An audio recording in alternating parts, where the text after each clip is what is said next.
భద్రాచలం జగదీష్ నగర్కు చెందిన అజయ్ గాంగ్ సభ్యులు ఏఎస్ఆర్ కాలనీలో యువకుడు సతీష్ ఇంటిపై దాడి చేసి కత్తులతో పొడిచి హత్య చేశారు.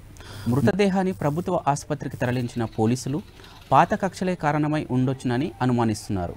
ఈ ఘటనపై పూర్తి సమాచారం కోసం పోలీసులు విచారణ కొనసాగిస్తున్నారు.